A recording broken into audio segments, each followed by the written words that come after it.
cuties, so I have but 2 weeks left in America, and that means very shortly I will begin my packing for a 16-hour flight to Japan, which against all odds is not as bad as it seems. And it was recently requested of me to make a packing video since I am an expert. Plus, I'm like really good at Tetris. So I'm going to share with you some of my packing trips and ticks. That was not right. Packing tips and tricks, that's what it is. First off, let's talk about their checked luggage. So let's start with our shoes. What we're gonna do is we're going to fill them with stuff and line the outside of the interior of your suitcase with shoes. So with shoes, you can stuff pretty much anything in them, from clothes to cords to electronics, like my microphone. So I'm going to roll my microphone and shove it in my boot, along with its cord, and then some other clothes just for extra padding and security. Boots are especially great because they can fit a whole lot of your items. Just stuff them all in and lay them accordingly around the suitcase as you need to. Now it's time to pack your clothes, and people will argue to the end of days how to properly pack your clothing. People think bundling is better, or rolling is better, or laying them flat is better, or just shoving them all in at once is the best idea. But I think the best solution is to incorporate all 4 of those styles. For shirts, socks, and underwear, the best way to pack them, I believe to be, is a skivvy roll. These are skivvy rolls. This is a single skivvy roll with underwear and socks and a shirt.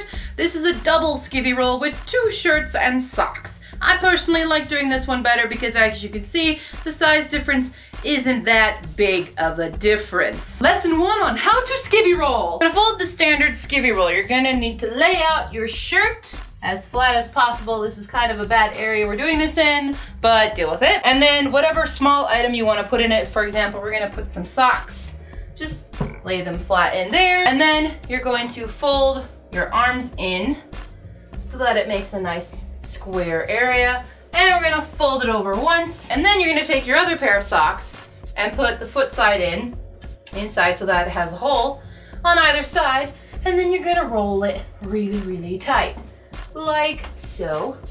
And then you're gonna fold over your sock to keep it nice and tight. And that's a standard skivvy roll. Hooray! But how do we do the double skivvy roll? For a double skivvy roll, what you want to do is on your first shirt, you're gonna lay it flat out like we did the other one.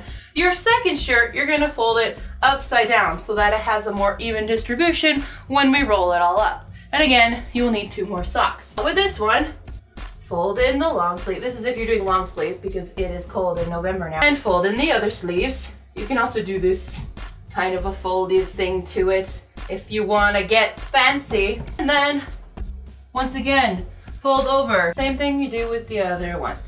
Lay your socks in, start to roll in, and same thing.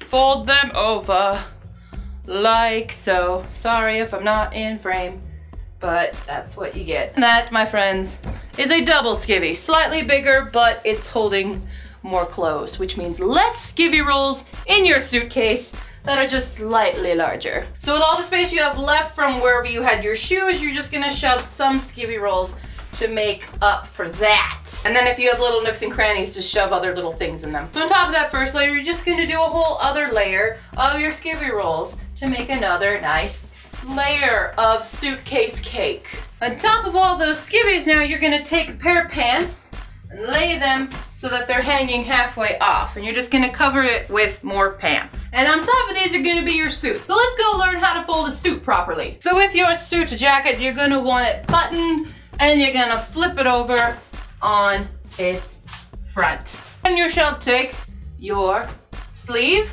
and fold it over to the back seam on both sides here. Some of them for women, ours flare out, so you're gonna have to fold these back too, so that it makes a nice, somewhat straight line. Then you're gonna take your pair of pants and fold them up. I'm going to assume you know how to fold up a pair of pants. Lay them there, flip it over, and voila. Now we're gonna do the button-down shirt. Button-down shirt is extremely similar to the way you just folded the suit jacket, just without pants. Lay it on its stomach. Probably better to do a bigger, flatter surface because I don't have enough space on this table, but I deal with life. Same thing. We're going to fold the sleeves in and then fold the sides in, make it really pretty. Then you're gonna fold this part up a little bit here and then back so that your collar's showing, and voila.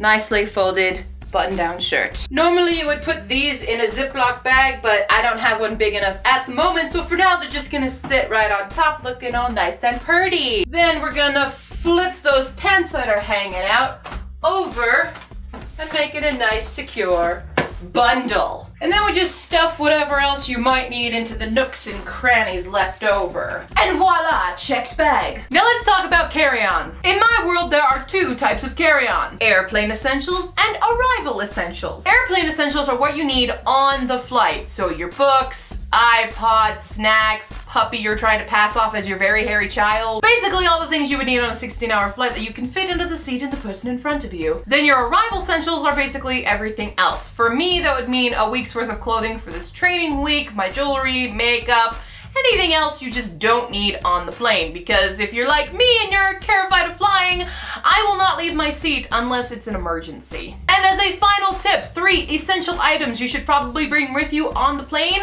gum, facial tissues, and hand sanitizer. If you need to put liquids in your carry-on, make sure one of them is hand sanitizer, because humans are gross and they will get you sick. Facial wipes are great when you're 5 hours into the flight and you already feel like you need to take a shower. They're very refreshing. And gum, because you know, altitude changes and it keeps your mind off of the fact that you're 40,000 feet in the air.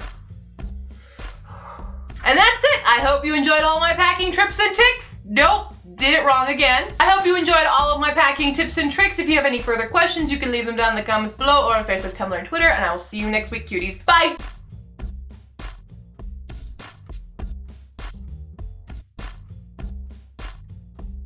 Hello, cuties! So I have but 2 weeks left in America and before I start blinking to death because something has gotten my eye. I hope you enjoyed my packing trip. I almost did it again.